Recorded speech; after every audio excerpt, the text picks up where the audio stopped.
preuve d'imagination devant votre programme avec l'espace culturel Leclerc de Saint-Denis-l'Essence. Profitez d'un moment de divertissement avec le Silex, scène de musique actuelle. Bonjour à toutes et à tous, bienvenue dans la toile à frire. Ici on parle de cinéma au cinéma et ce mois-ci on aborde la saga Jurassic Park et on décortique particulièrement le dernier épisode Jurassic World, le monde d'après. C'est parti.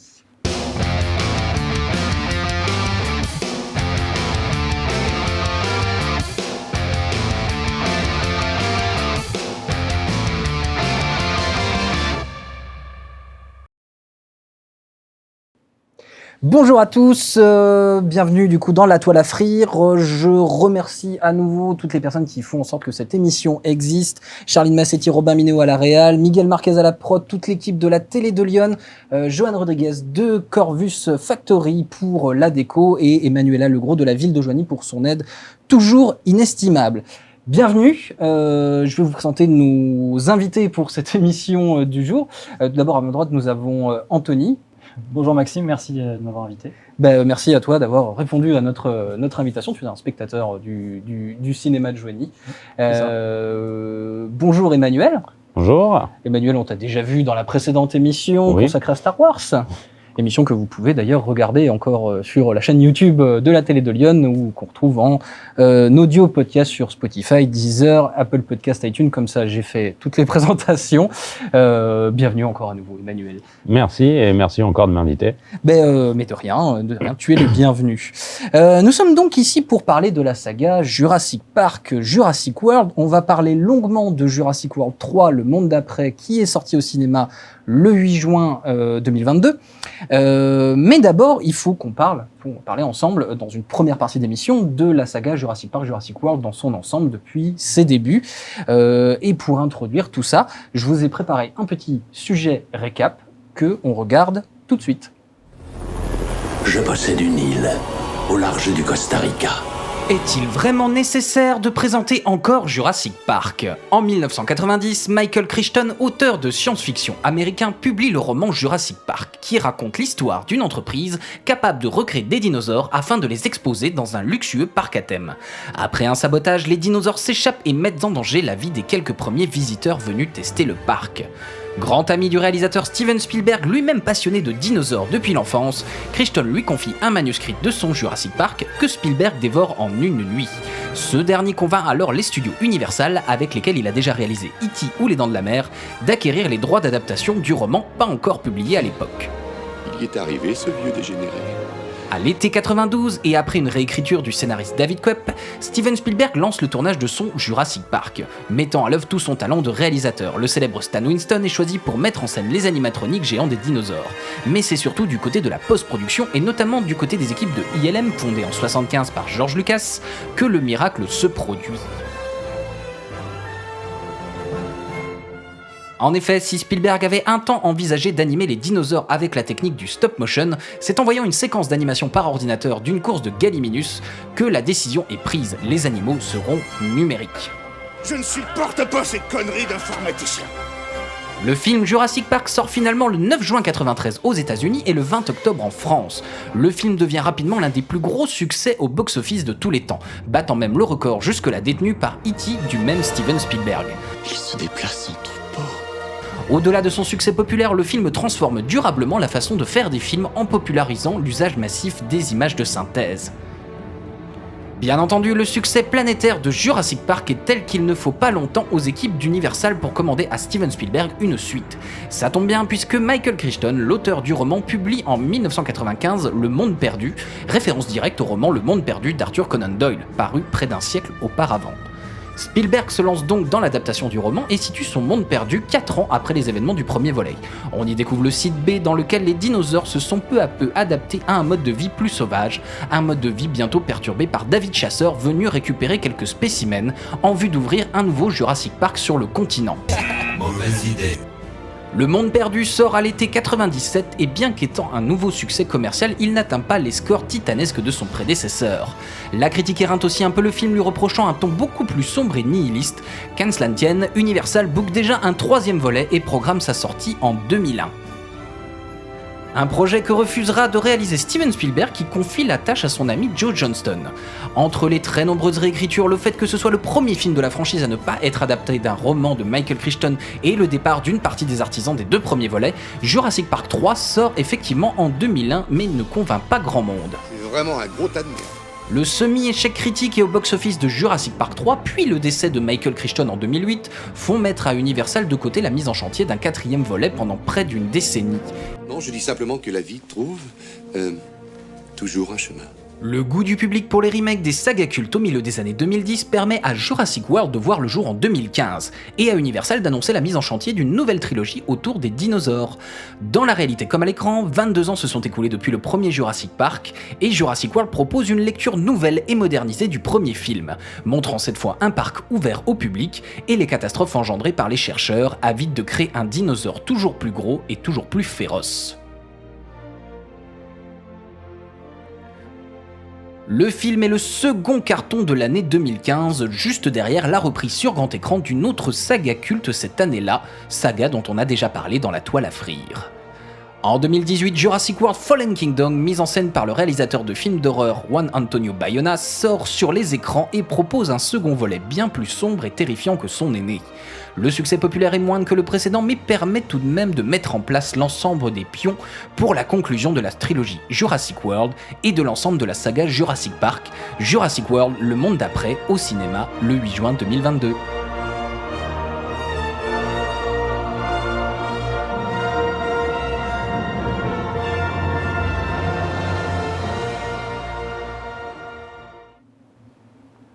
« 30 ans presque de cinéma, 29 ans exactement, 5 films avant le 6e qui sort au cinéma le 8 juin 2022. J'ai envie de vous demander, c'est quoi votre rapport déjà à la saga Jurassic Park ? Comment vous avez découvert, quelle est votre première approche, votre premier contact avec la saga Jurassic Park, par exemple Anthony ? Alors moi, c'était tout jeune, forcément, déjà.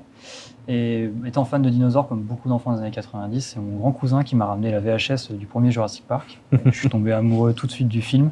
Puis quand le 2 est sorti, forcément, ça a fini au cinéma, et le 3e pareil. Donc t'as vu dès Le Monde Perdu au cinéma ? Ouais. Ok. J'étais très jeune, mais je l'ai vu au cinéma. On a beaucoup là depuis. C'est peut-être parce que c'est une émission de trentenaires. On a beaucoup de VHS, je crois, depuis. On a eu beaucoup de contacts avec la VHS. J'ai connu ça à mon petit moment quand même. Ouais, bien sûr. Et toi, Emmanuel, ça a été quoi ton premier contact avec les dinosaures ? Moi, pareil qu'Anthony, au final, enfant dans les années 90, fan de dinosaures aussi. Ce n'est que étant un tout petit peu plus vieux, moi j'étais fan de dinosaures. Mes parents avaient lu Jurassic Park de Michael Crichton et avaient vu que ça sortait en film. Et donc, surprise pour mon anniversaire, m'emmener au cinéma, en fait, voir le premier Jurassic Park.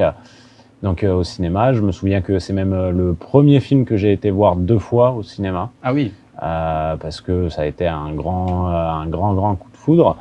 Et puis après, pareil, ça s'est enchaîné, Le Monde Perdu, donc au cinéma, Jurassic Park 3 au cinéma, et ainsi de suite jusqu'à aujourd'hui, quoi. Et c'est toujours un plaisir de voir des dinosaures sur grand écran, quoi, je dois dire. Donc, Et alors, c'est marrant parce que du coup, on parlait de VHS.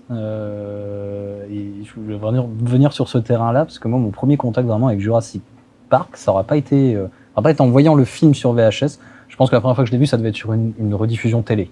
Mais bon, voilà, contrairement à Emmanuel, j'ai pas pu le voir au cinéma puisque en 93, je devais avoir 1 an et demi. N'emmenez pas vos enfants au cinéma voir Jurassic World quand ils ont 1 an. C'est un petit.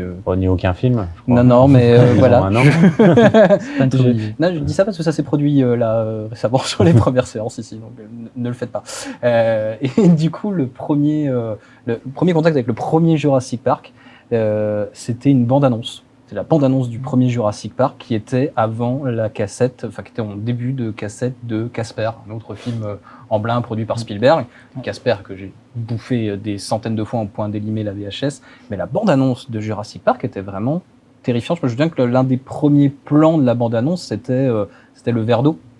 Ouais. On voyait quasiment pas les dinosaures derrière de la bande-annonce. Voilà, il y avait ce côté un petit peu vraiment c'était presque un film d'horreur quoi, pour enfants à ce moment-là. Quoi. Et du coup,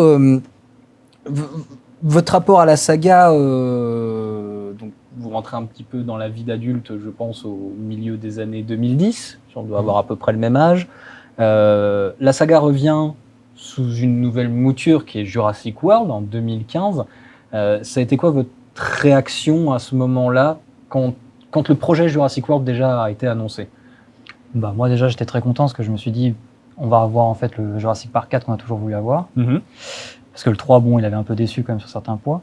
Puis bah, surtout les premiers trailers, ils ont montré que le parc était terminé. Oui. Donc, de voir le parc fonctionnel, ça c'était hyper intéressant. Puis bah, de revoir des dinosaures aussi encore avec la nouvelle technologie qu'on a maintenant. Parce que l'image de synthèse, elle a quand même beaucoup évolué depuis. Puis bah, c'était de voir des acteurs aussi qui changent un peu de ce qu'on a connu. Ça, c'était un bon renouveau, je pense que c'est un bon reboot. Ouais. Emmanuel? Bah, moi, je me souviens pas avoir entendu parler du projet, en fait, avant que ça arrive. Par contre, j'avais été le voir au cinéma et faut dire ce qui est, hein, on en parlait vis-à-vis de Star Wars, ça rentre tout à fait dans le sens de, maintenant vous avez grandi, emmenez vos enfants découvrir ce que vous avez aimé quand vous étiez enfant. Et moi, j'avais pas d'enfant à ce moment-là, mais par contre, je me suis retrouvé dans la salle comme un enfant, en fait. Malgré les défauts du film, je me souviens très bien, en fait, en être sorti. C'était un bonbon le film, hein, donc c'était vraiment un plaisir quoi, de redécouvrir cette saga. Donc voilà. Je pense que ça a été un des premiers films sur lesquels je me suis un peu. Alors, je dire, j'aime beaucoup Jurassic World, je l'aime beaucoup maintenant. Plusieurs revisionnages en fait après. Par contre, quand je suis sorti du ciné la première fois, j'étais vraiment. Je me suis senti vieux con en fait pour la première fois en mode ça va trop loin, c'est trop improbable, c'est beaucoup trop et les croisements génétiques, il y avait tout ce truc là qui était pas présent en fait dans les premiers Jurassic Park. Il y avait ce côté où finalement l'aspect génétique était le prétexte, enfin tout l'aspect un peu science-fictionnel en fait de Jurassic Park qui tout ce qui est autour du clonage qui permet de faire vivre des dinosaures était plutôt l'excuse pour faire apparaître des dinosaures sur grand écran. Alors que dans Jurassic World, enfin vous me dites si vous êtes pas d'accord avec ça, vous avez le droit de non. L'aspect science-fiction du Jurassic World, c'est ça qui a été aussi un gros défaut du premier film. Ouais. Parce qu'il y en a beaucoup qui n'ont pas apprécié le côté hybride des dinosaures. Ouais. Moi, les premiers trailers ne le montraient pas, mais quand j'ai vu le film aussi, j'ai vu ce dinosaure hybride, l'Indominus Rex du coup. C'est vrai que sur le coup, on se demande, c'est quoi la limite? Parce qu'il peut devenir invisible, il est hyper intelligent, il n'y avait plus trop de limites à ce niveau-là. Après, c'est vrai que là où je te rejoins, Maxime, c'est que c'est... pareil que toi, en fait, moi, c'est une saga Jurassic World, que j'ai appris à apprécier après revisionnage, en fait. Parce que, hormis le fait vraiment très nostalgique de redécouvrir les dinosaures sur grand écran à la sortie du premier Jurassic World, il y a plein de choses qui tiennent pas la route au premier visionnage, qui demandent ensuite une réanalyse. Et là, on se dit, en fait, je comprends où il veut en venir. Et après revisionnage, en fait, ça tient tout à fait la route. Et je trouve que l'idée est même très bonne, en fait. Hein. Et si, alors, je vais vous demander quel est votre épisode préféré, sachant qu'on n'a presque pas le droit de dire que c'est le premier, parce que on est quasiment tous, il y a un peu un lieu commun de dire que c'est le meilleur, mais en toute sincérité, entre vous, mis à part le premier, mettons, ce serait quoi votre préféré dans la saga Jurassic Park et World, du coup, avant le 3, évidemment. Donc saga globale? Oui, saga globale, ouais. Je dirais que c'est le Fallen Kingdom. Fallen Kingdom? Ouais. Ah ouais. Parce que là, j'ai bien aimé la patte du réalisateur sur le côté horrifique du film. Ouais. Qui était vraiment... on repassait sur un peu comme Le Monde Perdu, où c'était très sombre. Sauf que là, il y avait vraiment ce petit côté de mise en scène, un peu horrifique avec l'Indoraptor. Et ça, j'ai vraiment apprécié.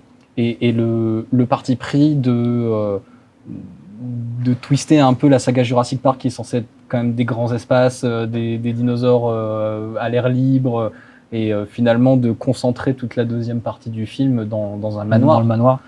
Bah, c'est un parti pris, mais en même temps, l'île, on l'a tellement vu. Déjà Jurassic Park 1, Jurassic Park 2, de nouveau dans le 3, on le revoit dans Jurassic World. Là, bah, le premier acte, c'est l'île, forcément. Ça ressemble un peu au monde perdu, le fait d'aller en expédition chercher des dinosaures. Après, le manoir, bah, on découvre un peu plus les projets que ceux qui ont donc meilleur ami de John Hammond, si je me rappelle bien. Rockwood, ouais. Lockwood, voilà, c'est ça. Ouais. Donc c'est son bras droit qui s'occupe de tout ça. Et on voit qu'il a des sous-projets avec donc Henry Wu pour encore créer des nouveaux dinosaures et notamment les vendre et ensuite faire des projets militaires avec. Donc même si on est dans un espace plus restreint, je trouve que c'est très intéressant au niveau de l'intrigue et surtout à la fin avec l'Indoraptor, toute la mise en scène quand il grimpe sur le toit ou qu'il arrive dans la chambre de Maisie, vraiment incroyable. Il y a un petit côté alien, c'est ça, oui. Qui est vraiment kiffant. Et toi, Emmanuel? Là, pour le coup, question très difficile parce qu'en fait, je crois que si tu nous retires le premier, en fait. T'as le droit de dire que le premier, c'est pas ton préféré. Hein. En fait, juste pas le droit de dire que c'est ton préféré. Oui, je sais. Si on retire, si j'ai pas le droit de dire que le premier, c'est mon préféré, au final, je pourrais pas en citer parce que je les aime tous pour des raisons différentes. Alors après, à différents échelons, mais je sais que j'aime beaucoup le 2 pour l'ambiance, la scène des hautes herbes avec les raptors que je trouve génial. Le 3, beaucoup moins bien, mais avec le Spinosaure que j'apprécie beaucoup et la volière, la scène de la volière que je trouve vraiment géniale. Et je pourrais citer des scènes comme ça en fait dans chacun en fait que j'ai trouvé vraiment bien. Donc je vais dire Joker. Au final, je peux pas répondre vraiment Ça marche aussi. Je peux pas répondre à un que j'ai vraiment préféré. Ça marche aussi. On va jouer parce qu'on joue dans la toile à frire aussi. On a des jeux liés au sujet du film. Enfin, en l'occurrence, c'est lié au sujet du film. On va jouer au jeu du dino. Tout simplement, le jeu du dino, c'est quoi? Je vais vous donner des descriptions tout à fait scientifiques de dinosaures et il faudra deviner le nom de l'espèce. Vous l'aurez compris, il s'agit évidemment d'espèces totalement farfelues et factices. Et généralement, la réponse est plutôt un genre de jeu de mots. Si vous avez besoin que je vous donne un exemple ou on se lance tout de suite sur le premier. Un exemple. On essaye avec le premier. Un exemple alors. C'est le plus évident du coup. Ce dinosaure, donc je vous donne la description et puis après vous me donnez le nom. Ce dinosaure est connu pour son grand sens de l'impartialité. Les autres dinosaures font régulièrement appel à lui pour désigner de manière totalement équitable un gagnant à un jeu de dinosaures. Quel est le nom de ce dinosaure? Alors, un dinosaure très impartiel à qui on fait appel pour désigner le gagnant d'un jeu. Si vous pensez à un truc pitoyable, c'est ça. C'est ça. C'est ça. Je vous donne la réponse. C'est le tyrannosaure. Ah, ok, d'accord. Voilà. Okay. Je sais pas si j'ai le niveau. Non, parce que là, on va vraiment partir sur des trucs vraiment improbables, surtout si. Alors, j'espère que vous êtes autant geek que moi. Je vous en donne un autre. Ce dinosaure s'est très vite fait remarquer pour son usage de la magie noire. Pensez à la première émission de la toile à frire. Ce dinosaure s'est très vite fait remarquer pour son usage de la magie noire. Il fut bientôt connu comme le dinosaure le plus dangereux de l'histoire, s'attribuant un nom d'usage qui allait devenir terrifiant pour les autres dinosaures, au point que les autres dinosaures n'osent pas prononcer son nom. Je vous demande par contre de me donner le vrai nom de ce dinosaure. C'est le Tom Gédusor. Merci. Voilà. Merci beaucoup. C'est ça, le Tom Gédusor, donc le vrai nom de Voldemort. Un dinosaure plutôt politique pour suivre, politique, enfin plutôt géopolitique. Ce dinosaure de taille très imposante s'est notamment fait connaître pour avoir empêché de nombreuses marchandises de parvenir sur l'île de Cuba depuis les années 60 ou sur la bande de Gaza depuis quelques décennies. Un dinosaure très imposant qui empêche l'accès à l'île de Cuba. Vous avez toujours la description du dinosaure d'origine dans la description. Donc là, cherchez un dinosaure, le plus grand dinosaure, l'un des plus grands connus. Il y en a un juste à la droite de Anthony. Le brachiosaure. Ah mince, ouais, c'est pas le bon alors. Un diplodo... Ouais, t'es pas loin. Diplomatosaure. Non, on n'est pas loin, T'es bon sur diplo. Pense, voilà, c'est donc le diplo, dinosaure taille très imposante qui empêche d'accéder à l'île de Cuba depuis les années 60. ou qui empêche d'accéder à la petite planète de Naboo à cause de la Fédération du Commerce. Ça peut marcher aussi. Là, on mélange deux sagas, là. Ouais. Je retrouve pas en fait, je retrouve pas le mot. Je vois l'idée, mais... Tu l'as, ouais. Je C'était vois le l'idée. Diploblocus. Blocus, ok. Ok. Bon, j'en ai un plus simple. Normalement, celui-là, vous devriez le trouver. Ce dinosaure, quand on cherche un dinosaure avec 3 cornes. 3 cornes ? 3, oui. Dinosaure à 3 cornes s'est vu expulsé de plusieurs établissements scolaires un peu réac. Ce dinosaure à 3 cornes était pourtant particulièrement populaire dans les années 2000. Notamment grâce à Britney Spears. Pensez au dinosaure à 3 cornes. Triceratops, mais... Moi aussi, il faut faire des jeux beaucoup moins durs, si tu veux. Je suis désolé. Pas avoir de blanc. C'est vraiment très difficile. Voilà, oui, Britney Spears, je vois pas. Pensez pourquoi ce dinosaure aurait pu se faire virer de certains collèges, et certains collèges un peu réac qui interdisent ce dinosaure, particulièrement chez les dinosaures femelles. Ouais, Chez les non, filles. mais- Chez les... On va avoir des problèmes. C'est le Croctops. Ah, Je l'avais pas du tout. ah oui. Je suis navré. Moi non plus. Eh ben écoutez, sur ces bonnes paroles, on va passer au gros morceau de cette émission, à savoir Jurassic World 3, Le Monde d'après. Je vous propose de regarder, si vous l'avez pas encore vu, la bande-annonce du film et on vous le décortique juste après.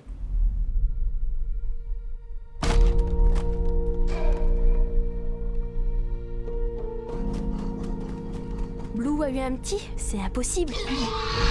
Hey, salut ma grande. Tu ressembles à ta mère.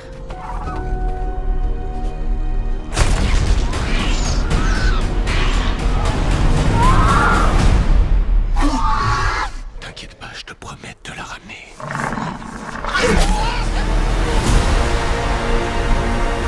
Plus rien ne retient le pouvoir de la génétique.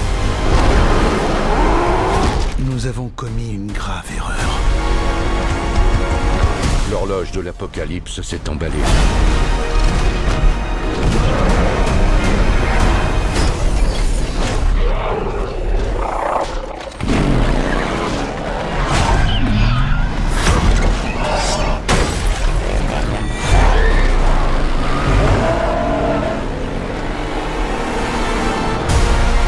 Pour que notre monde survive, ce qui compte, c'est ce que nous faisons aujourd'hui. J'ai besoin de vos compétences. Tu viens ou pas? Un bébé raptor? J'ai promis de la ramener à sa mère. Vous avez fait une promesse à un dinosaure. Oui. Pourquoi? Tout le monde s'accroche à son voisin?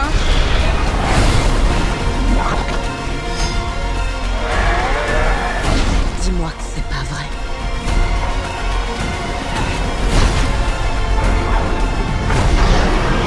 C'est quoi? C'est le plus grand carnivore que la Terre ait porté. Venez vite! Tu vois, on s'en sort bien.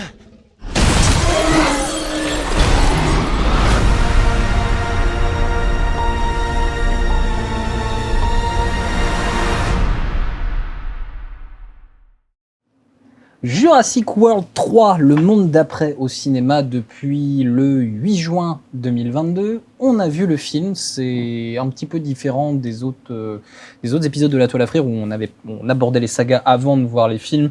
Là, on a vu le film avant de venir en parler dans cette émission. Je tiens donc à annoncer qu'on risque de spoiler à balle. Donc si vous n'avez pas vu le film et que vous n'avez pas envie de vous gâcher les éléments de scénario, mettez sur pause dès maintenant, allez choper une séance et puis on en reparle juste derrière. Si vous vous en fichez, vous pouvez regarder jusqu'au bout de l'émission, il n'y a pas de problème, restez avec nous. Il y a beaucoup de choses à dire, je crois, sur ce film. En fait, il y a beaucoup de choses à dire et en même temps, il y a trop rien à dire, quoi. Ouais, c'est ça. C'est quand même assez fou d'avoir ce juste milieu entre il y a beaucoup de choses à dire et il y a vraiment trop rien à dire, quoi, en fait. Enfin, je sais pas, on va commencer par. Alors, le film se fait, je pense que maintenant c'est sûr, le film se fait démolir par la critique complètement. depuis mardi, enfin le mardi précédent de la sortie. Ce qui est un peu injustifié par rapport à d'autres films, j'ai envie de dire. Clairement. Pour Très le clairement. coup, il y a un bashing que moi, j'avais peur avant la séance. Et au final, en sortant de la séance, je me suis dit, pourquoi tant de haine, quoi. Enfin, parce que il y a des films bien pires qui s'en prennent pas autant, quoi. Alors, c'est toute la question. C'est peut-être ça le sujet, c'est qu'on est face à une saga qui est vraiment énorme, qui est dans le cœur de beaucoup de cinéphiles et non cinéphiles. La preuve, c'est qu'on est là pour en parler. On en a parlé déjà une petite demi-heure avant, là. Voilà, c'est une saga qui a peut-être sur laquelle on avait beaucoup d'attentes, et peut-être que la critique hyper négative vient de là, je sais pas.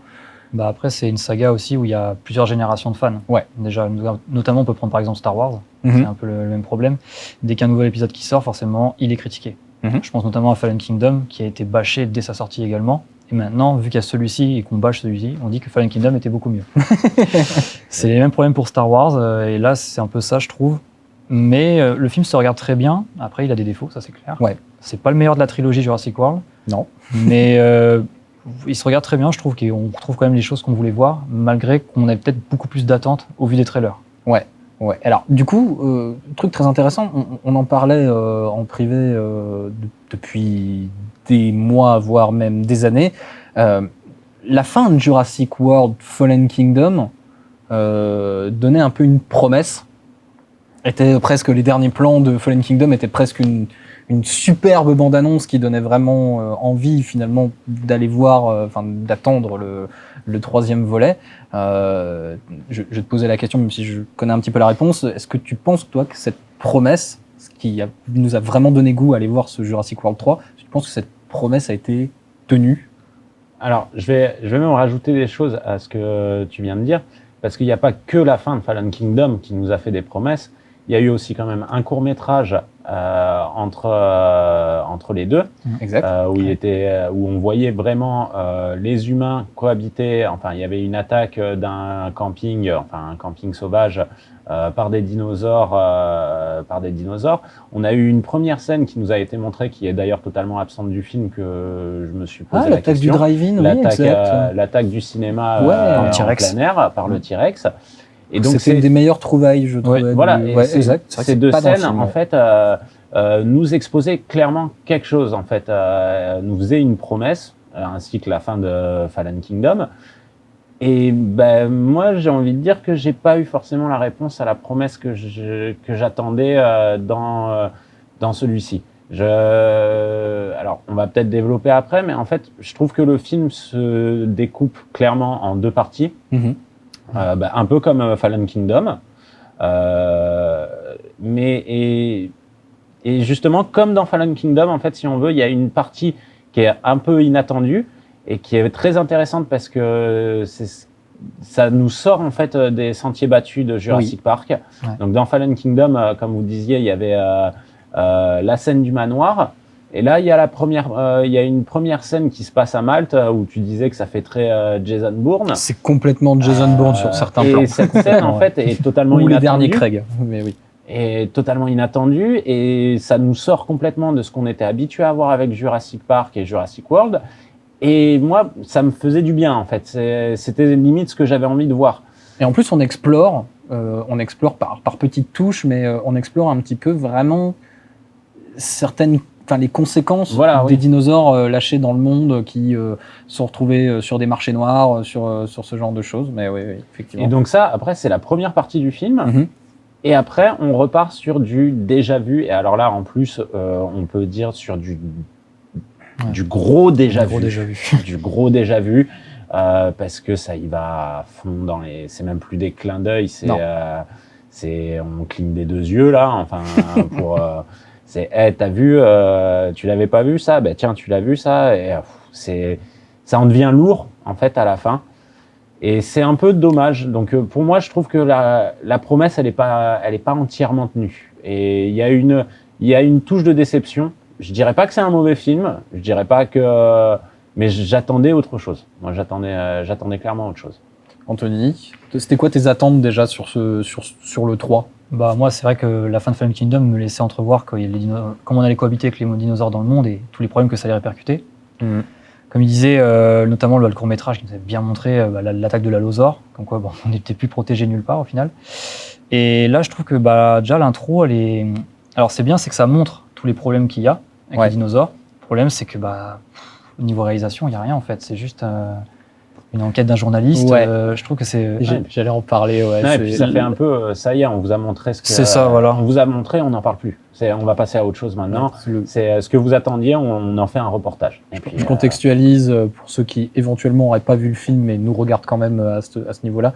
La première scène du film, enfin la première... en fait, il y a une première fausse scène qui est en fait dérive tout de suite sur je trouve un trope vraiment un peu feignant. Ah, c'est très feignant même. C'est, très feignant du reportage télé, genre du reportage à la je sais plus, c'est un vrai média en plus, je crois, il y a un logo c'est équivalent de Brut chez nous en France, mais ça ressemble un peu à une espèce de média web. Je crois que même la présentatrice, il me semble que c'est une vraie présentatrice, mais c'est en mode les dinosaures sont maintenant sur Terre depuis 4 ans et tout. Enfin, et ça déroule. Et puis ça recycle en plus déjà des images qu'on a déjà vu de Fallen Kingdom. Quoi. C'est ça. Donc il y a même pas rien de nouveau quoi. Enfin à ce niveau-là.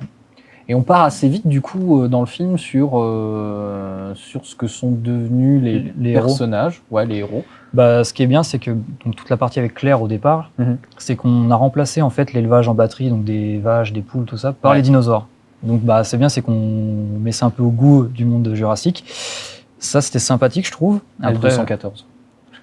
C'est le L214 Claire dans le... C'est ça, c'est un peu ça, oui. Le fait de s'introduire dans les fermes et tout. Et après, on part vite fait sur les autres personnages, donc notamment Owen, joué par Chris Pratt, qui lui, par contre, capture des herbivores, mais on ne sait pas trop pourquoi. Ah oui, exact, oui, c'est vrai que je me suis même pas posé la question. On ne sait pas pourquoi. La scène est belle. La scène est très belle. Scène. Mais après... Mais c'est vrai que qu'est-ce qu'il en fait? C'est ça. À mon avis, il le mange. Il dit qu'il va le protéger pour le coup. Alors, la scène est belle. Je tiens d'une source, spectateurs qui ont été un peu plus attentifs que moi sur ce point-là. Si on se concentre sur Owen, sur son cheval, suffit de regarder un petit peu attentivement la scène pour voir que ils n'ont pas été fichus de le mettre sur un vrai cheval. Ouais, ça se voit. Ça se voit. Ça se voit. Je me suis fait la même réflexion en voyant le film. Il n'y a donc pas que les cavaliers qui voient ça. Ça bascule très, très régulier quand même. Ça se voyait. L'intégration n'était pas super bien faite. Par contre, ça faisait un petit clin d'œil à la scène de moto de Jurassic World, puisqu'il y a même le thème. Le thème qui est derrière. Est le même. Qui est chouette d'ailleurs. C'est un des bons thèmes. C'est vrai que c'est une scène. Moi, je l'ai bien aimé parce que ça faisait une réponse justement à la scène de la moto justement dans Jurassic World. Et c'était assez prenant, mais il y a le côté quand même un petit peu où on se dit que ça soit pas des vrais dinosaures, ça jusque-là rien de surprenant, mais quand même je pense que Chris Pratt est capable de faire du cheval droite sur cheval. Il y en a des moins bons qui ont réussi, hein, donc je pense que c'est faisable. Et sur le niveau et sur le global du film, parce que je t'ai pas demandé du coup. Le global du film, moi j'ai apprécié. Après, je le mettrai pas du tout dans mes préférés, forcément. Ouais. Mais c'est juste que je trouve qu'en fait, on s'éparpille trop dans plein d'intrigues. Ouais. Déjà, on a l'intrigue de Claire, donc de ce qu'elle fait un peu en off. Après, donc on a Owen qui, lui, vit sa petite vie, il essaie de protéger les dinosaures. On a Maisie. Et après, on a Blue aussi qui revient. Oui. Forcément avec son bébé. Et après de là, en plus, on va avoir les anciens personnages, donc Alan, Elise et Yann. Donc on a aussi leur intrigue à eux. Et on a la Biosyn, la nouvelle firme qui remplace InGen. Donc il y a encore une intrigue sur eux. Et je trouve qu'on s'éparpille un peu trop vite. Ouais. Alors il y a des bons points, genre notamment Malte, comme on disait juste avant. Oui. Où on voit le braconnage et le trafic de dinosaures. Ça, c'était vraiment top. C'est une des meilleures scènes du film. Et où en plus, après, on a une très belle scène d'action. Ouais. Mais après, je trouve que quand on va sur Biosyn, c'est un peu fade. Ouais, et d'ailleurs, la scène d'action est... pas se mentir, j'ai trouvé que le film était extrêmement mal filmé sur plein, sur plein d'aspects, sur plein de séquences qui auraient dû être beaucoup mieux mis en scène. Il y a une scène de combat entre 2 dinosaures sur la fin du film qui est, je trouve, complètement illisible. Ça fait un choc quand le dernier film que j'ai vu avant ça, c'est pas exactement le dernier film que j'ai vu avant ça, mais le dernier gros blockbuster qui est sorti avant ça, c'était le dernier Top Gun, qui pour le coup était d'une lisibilité, mais un truc que j'avais pas vu depuis très longtemps, depuis les Missions Impossibles. Voilà, cette scène de dinosaures entièrement numérique qu'ils n'arrivent pas à rendre à l'écran, je trouvais ça assez qui se passe dans le noir complet, qui se passe dans le noir avec un background numérique. Ça, c'est maintenant, ça commence à être fatigant en fait de voir des scènes toutes numériques dans le noir en fait pour essayer d'en faire le moins possible. Et ça commence vraiment à se voir. Puis c'est bleu, orange quoi. C'est toujours les mêmes couleurs, les couleurs stylées. Une teinte chaude pour ressortir un peu du noir. Mais le problème c'est que ça a été bien utilisé à l'époque dans les anciens films parce qu'il y avait les éclairs qui faisaient un coup d'éclairage à des moments. Là, je trouve que toute la scène est vraiment noire jusqu'au bout. Et il y a toutes ces scènes-là qui sont pas très bien filmées. Il y en a plein d'autres, je trouve, qui sont vraiment, vraiment pas belles. Et pourtant, à Malte, toute la séquence à Malte, j'ai l'impression que ça n'a pas été tourné par la même personne. Là, on a une vraie séquence d'action qui est bien filmée, c'est rythmé. Et qui est tout à fait lisible. Qui est tout à fait lisible. Il y a un plan à un moment où Claire est avec la nouvelle personnage, la pilote qu'elle a rencontrée juste avant dans la voiture. Elles partent, Claire est à l'arrière du camion, et elle voit donc le camion avance vers la caméra, et on a en plus les petites rues de Malte, avec ces petits ponts de pierre là qui passent, et dans le même plan avec le camion, on voit Chris Pratt qui roule avec sa moto et les Raptors, et je trouvais la mise en scène, je dis vache, il y a eu une idée là de mise en scène, il y a eu des actions. Même quand il arrive, alors je trouve que la scène est trop courte, du coup c'est dommage, j'aurais voulu la voir beaucoup plus parce qu'elle est quasi intégralement dans la bande-annonce du coup, mais quand il arrive sur la place avec les deux les Carnotaur et Allosaur. Carnotaur. Qui sont sur la place et qui bouffent des touristes. Pareil, le moment d'arrivée est assez chouette, c'est centré sur Owen et voilà, et ça recule et on voit les 2 dinos sur la place et le danger du truc. Mais voilà, c'est assez fugace dans ce grand film de 2h30. Même l'impact, je trouve, on voit pas assez de gens se faire dévorer, notamment. C'est vraiment très subtil. Bizarre, hein. Non, mais c'est vrai que dans les Jurassic Park, à chaque fois, il y a toujours des gens qui sont dévorés. Oui, ça fait partie. Dès le premier. Dès le premier, voilà. Dès le premier, ça fait partie de ce qu'on attend. Enfin, on n'attend pas de le voir, mais on sait qu'on va le voir. Là, c'est vrai que c'est ce qui rend le danger du truc, quoi. Parce que même à un moment, il se bat donc avec celui qui fait la contrebande. Il le fait tomber dans l'arène. Il commence à se faire dévorer par un petit allosaure. C'est presque normal, on a envie de dire, et il lui mange le bras, mais rien de méchant. C'est vrai que sur le coup, c'était assez faible à ce niveau-là. Et puis il y a un dinosaure qui a été lâché à ce moment-là. La séquence est trop marrante. Il est en train de bouffer le bad guy, le dinosaure, et Owen, le dinosaure est lâché, et Owen ne bouge pas. Il prend le temps de décrocher son téléphone et de dire alors ils sont partis par là. Et moi j'étais là, barre-toi. Il y a le dinosaure est juste devant. Mais je me suis fait la même réflexion sur le coup. Je suis pas le seul à avoir vu. Mais il y a un deuxième passage similaire, c'est avec le Raptor à plumes. Donc déjà il tombe dans l'eau. Ça, ce qu'on disait tout à l'heure, c'est que déjà sous la glace, sous la glace et tout va bien. Il décède. Voilà. Normalement déjà il aurait dû s'évanouir. Il ressort et en fait ils se font une petite pause. Oui. Tout va bien. C'est bon. En même temps, ils sont dans un ascenseur pour le coup. Non, tu sais, juste avant, il sort de la glace. Sur le Raptor est encore sous l'eau. Mais eux, ils sont là, ils font leur petite pause tranquille. Et là, il y a le Raptor qui sort juste après. Alors que justement, la pause dans l'ascenseur, c'est pour ça que je trouve. Il y a des choses que je comprends pas dans la qualité de mise en scène de ce film. Il y a des trucs qui sont vraiment éclatés pour un film de ce niveau, mais en même temps, il y a une gestion du rythme qui est plutôt cool sur certains moments. Justement, ce gros moment de tension avec le Raptor à plumes qui s'appelle pas du tout comme ça, mais non, on a cherché le nom, ça fait plusieurs jours que je cherche le nom, on ne trouve pas, qui les attaque et ça se finit dans un ascenseur, et à ce moment-là, une fois que les portes de l'ascenseur sont fermées, il y a ce petit moment de chute de tension avec un coup, et puis le rythme de la... Oui, mais qui semble logique pour le coup. Oui, bien sûr. Le rythme de la blague qui émerge derrière ce truc-là est bon du coup, quoi. Donc je comprends pas pourquoi ça foire sur les autres aspects, quoi. On a l'impression qu'il était peut-être pas tout seul à la réalisation ou qu'il a vraiment pas voulu se fouler, le réalisateur. Parce que je trouve qu'il y a vraiment pas d'idée en fait de réal. Non. Parce qu'autant on critiquait le premier Jurassic World parce que Colin Trevorrow il avait juste fait un peu des calques de Jurassic Park. Oui. Mais il y avait quand même des idées. Il y avait quand même des idées. Et le deuxième, bon, il y a vraiment une réalisation. Et là, celui-là, je trouve que c'est très plat en fait. Ouais. À part les scènes d'action, ça va. Hormis la scène de Malte. Voilà, une fois. scène d'action quoi.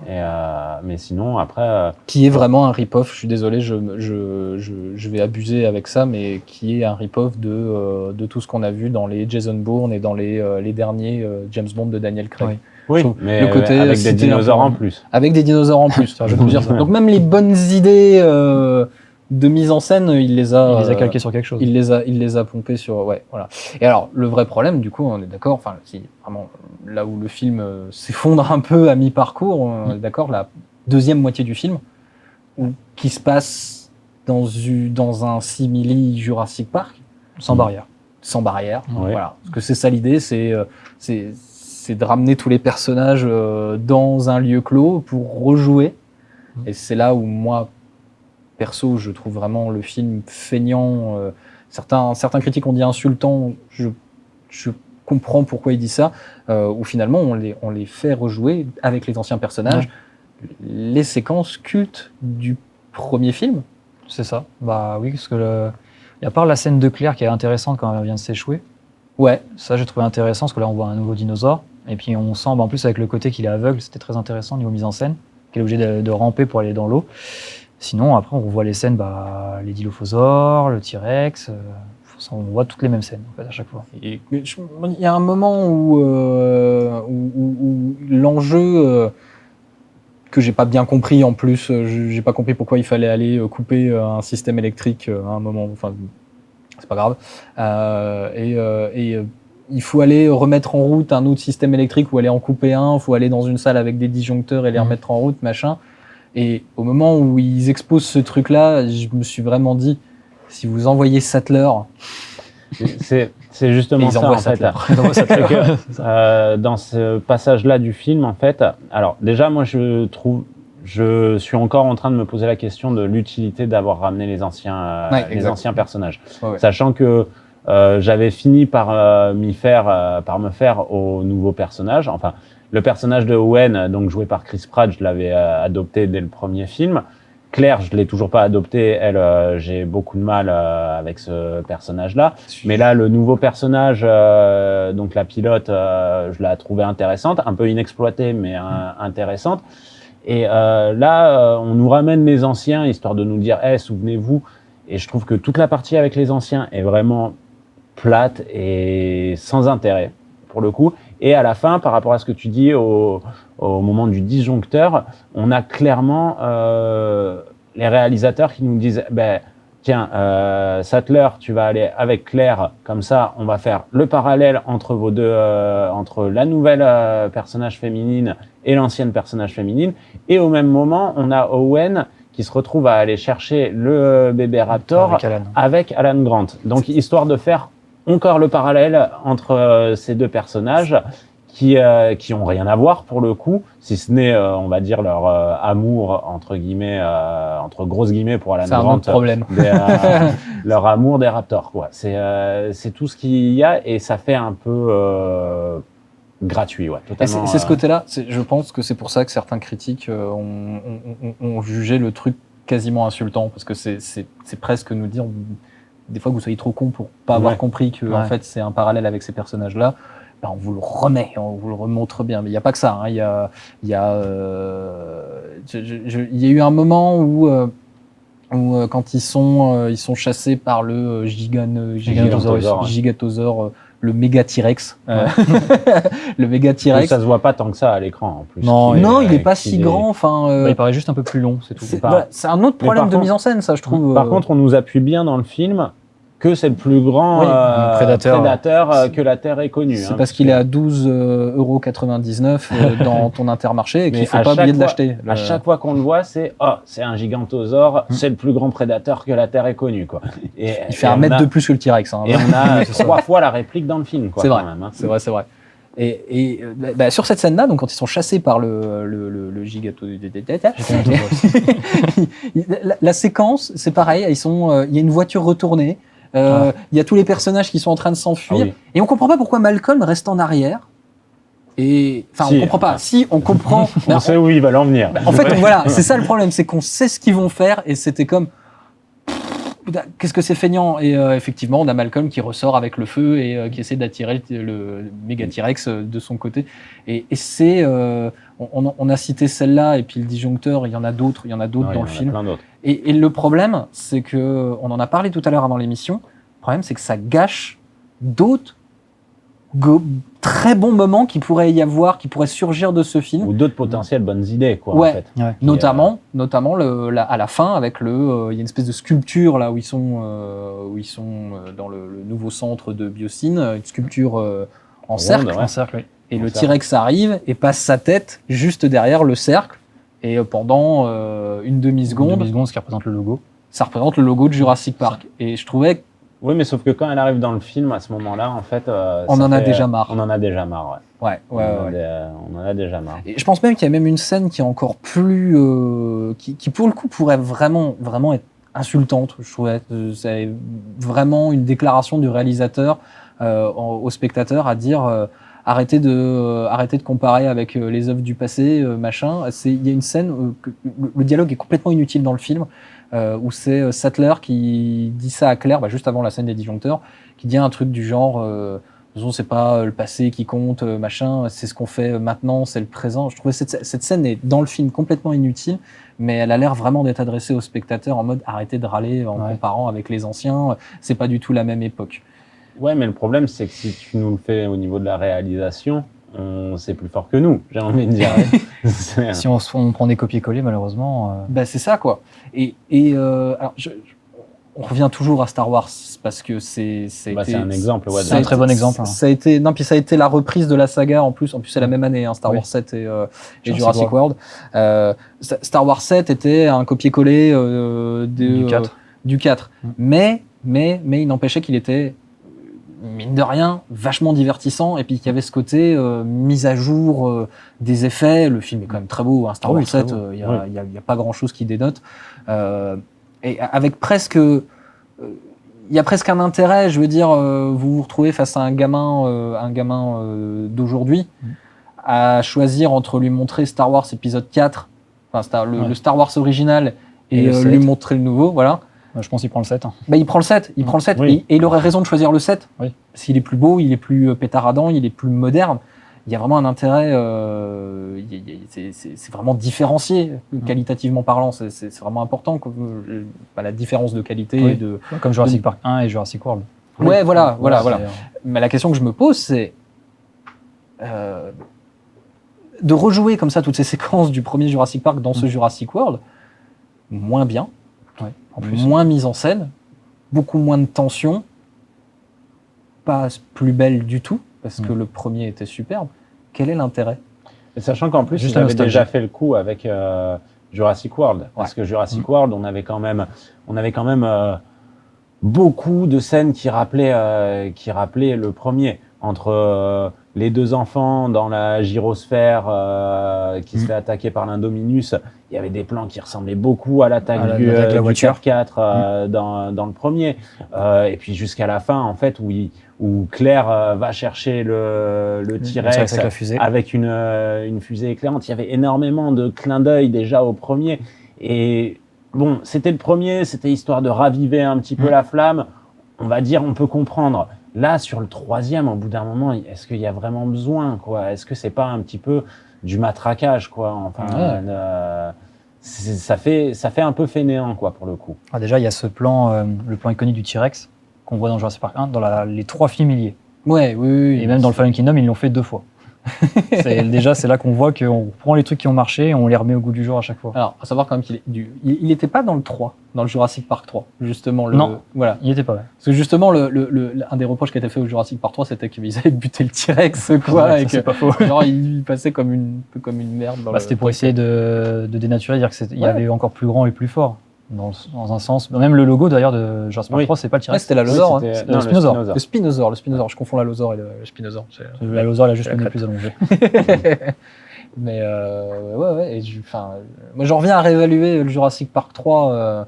Bon, je trouve pas, encore une fois, ce qu'on disait au tout début de critique. Est-ce que vous êtes d'accord avec moi qu'il ne mérite pas non plus le torrent de merde qui prend Là, celui-là par la critique, Non. celui-là, hein, Non. le Jurassic World 3. Je pense que Non. enfin, là, on est dans une époque où il y a des films qui sortent qui sont vraiment bien pires que ça Ouais. et qui s'en prennent pas autant, comme je disais. Morbius. Voilà, Ouais, notamment. Morbius ou Venom 2. Oui, bah, enfin, voilà. voilà. Même saga, hein, c'est fort. Oui. Enfin, même, ouais. Mais, Uncharted, c'était immonde, je suis désolé. C'était du non-cinéma pour moi. Le dernier mot fantastique. Hein. Ah oui. Ouais. Non, il y en a beaucoup qui au final s'en prennent pas autant. Ouais. Là, il y a un côté vraiment, on comprend pas le pourquoi. On comprend pas. Alors après, c'est vrai que il y a vraiment, bon, comme tu disais, c'est la fin d'une grosse saga. Ouais. C'est attendu, et il y a en plus le fait de ramener des personnages, parce que là, on a les trois, enfin, on va dire 4 avec le méchant du film. Il y a un truc à dire là-dessus. Voilà. Mais il faut qu'on en parle. Mais les 3 sont ramenés, et donc il y avait une sorte de promesse. Moi personnellement, la promesse, elle me touchait pas. Le fait qu'on ramène, déjà, je me posais la question du pourquoi on les ramène, parce que en fait, qu'est-ce qu'ils peuvent faire face à ce problème-là, en fait. Sachant que Alan Grant, dans le premier et même dans le troisième, en fait, était décrit comme un critique, en fait, un petit peu. Donnez-nous votre avis sur ce parc. Là, une fois que les dinosaures ils sont lâchés dans le monde, pourquoi on va chercher un Alan Grant plus que il n'a rien créé, lui, du truc. Un John Rambo, ou j'aurais pu chercher John Rambo que Alan Grant, personnellement. Mais voilà, c'est pas justifié. Et le film, pour le coup, n'arrive même pas à le justifier, en fait. On va prendre le cas de Ian Malcolm, donc Jeff Goldblum. Lui, pour le coup, c'est totalement injustifié. Je me demande encore qu'est-ce qu'il fait là. Parce qu'il est donc dans ce centre pas de InGen, de Biocine. Il est payé, on se demande si c'est les méchants. Pardon. Mais... Et puis, il est payé par Biocine, et la première scène qu'on a de lui, il est en pleine conférence en train de dénigrer le travail de Biocine, en train de dire « Est-ce que vous faites, c'est dangereux par rapport… » Je comprends pas. Alors là, il y a un truc, je comprends pas.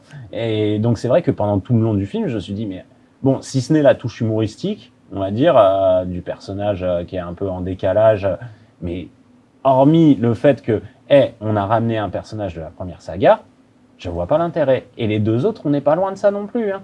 Parce que, hormis Ellie Sattler, qui a une raison, on va dire, téléphoner, très téléphoné, et en plus qui n'aboutit pas, voilà, qui n'aboutit à rien dans le film. Qui n'aboutit à rien. On va dire que c'est la seule qui a à peu près une raison, mais elle va chercher Alan Grant comme elle aurait pu aller chercher son voisin, quoi. En fait, elle a besoin de quelqu'un, quoi. C'est tout. Et alors, tant qu'à faire, autant ramener Alan Grant. Mais c'est totalement inutile, et ça. Ça fait un parallèle à Claire dans Jurassic World qui va toujours chercher Owen. Dès qu'elle a un problème, elle va chercher Owen. Depuis le premier, c'est toujours ça. Oui, mais c'est son crush. Après, ça se comprend sur ça. Mais au premier, il faut aller chercher les enfants, elle va chercher Owen alors qu'elle vient de s'embrouiller avec lui. C'est un peu le même parallèle, je trouve. Ah oui. Ouais. À ceci près qu'Owen a des raisons d'être là, parce qu'il connaît les Raptors. Et puis il a des capacités. C'est un vrai Indiana Jones pour le coup. Voilà, c'est un vrai Indiana Jones. Face à une horde de dinosaures, tu vas chercher Owen plus que Alan Grant, qui devrait être retraité, archéologue, qui court pas, voilà, c'est pas, il est pas physique plus que ça, j'ai envie de dire. Non. Donc, mais bon, comment dire, l'intrigue sur Sattler aussi avec les, c'était quoi comme insecte déjà? Les sauterelles mutantes. Enfin, c'est pareil, je sais pas pourquoi elle était là, cette intrigue. Non, alors qu'elle était presque intéressante au moment où elle est présentée, où elle est exposée au début. Je me suis dit, si le film tourne autour de ça, ça peut être intéressant. Mais en fait, c'est juste c'est prétexte, mais en plus ça s'effondre assez vite, parce que c'est très vite.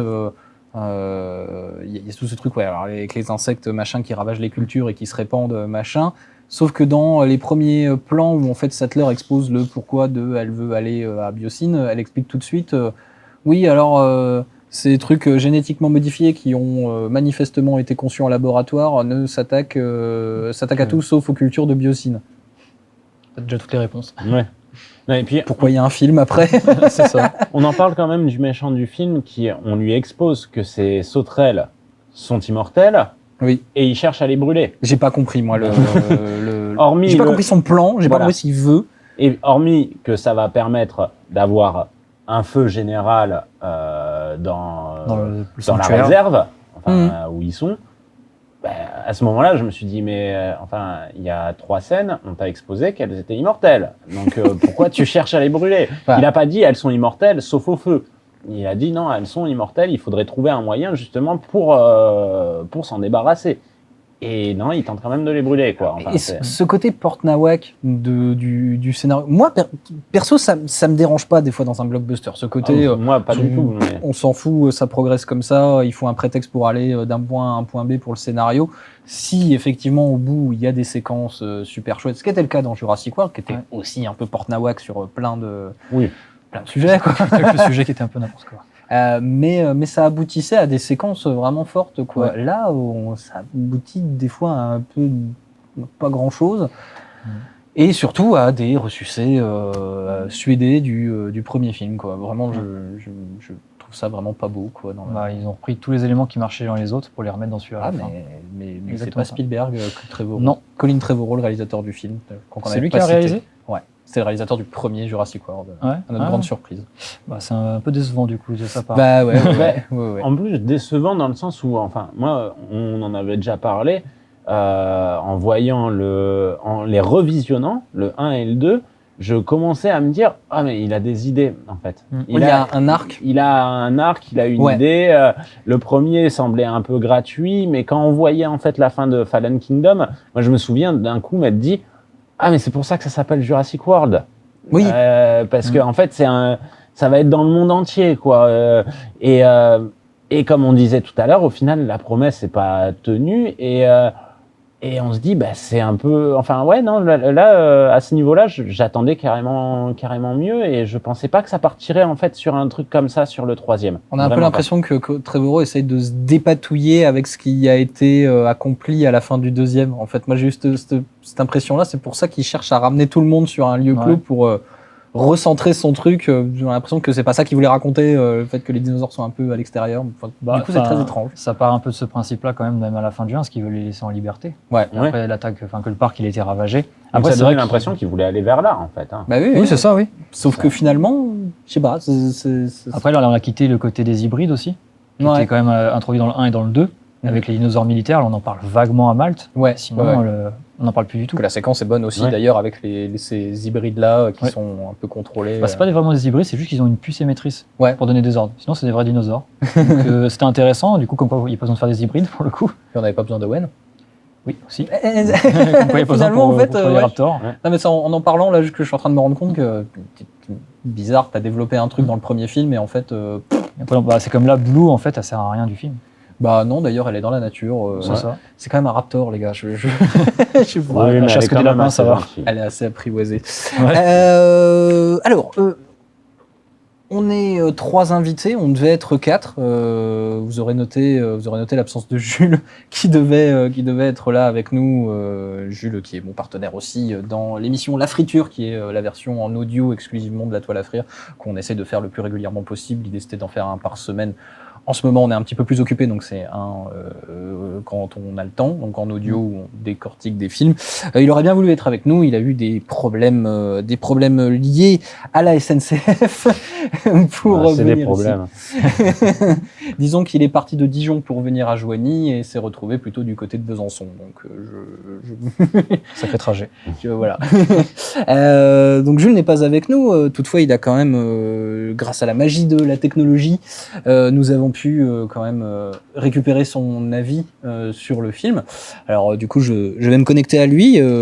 Bonjour Jules, qu'est-ce que tu as pensé du film Jurassic World 3, Le Monde d'après? C'est nul. Merci infiniment Jules pour cette analyse très succincte. Eh ben les gars, merci à vous d'avoir participé à cette émission. Merci pour vos analyses et vos histoires personnelles aussi autour de Jurassic Park. J'espère que vous avez passé un bon moment. C'est un très bon moment, merci pour l'invitation. Toujours, encore. La toile à frire, donc, ce sera, c'est toujours à retrouver sur les pages de la télé de Lyon, sur YouTube, aussi en audio podcast sur Spotify, Deezer et iTunes en audio. Et vous pouvez aussi retrouver La Friture, notre émission régulière avec le camarade Jules. Un grand merci encore à la télé de Lyon et à tous les partenaires pour cette émission. Et on se retrouve très bientôt pour la toile à frire de l'été.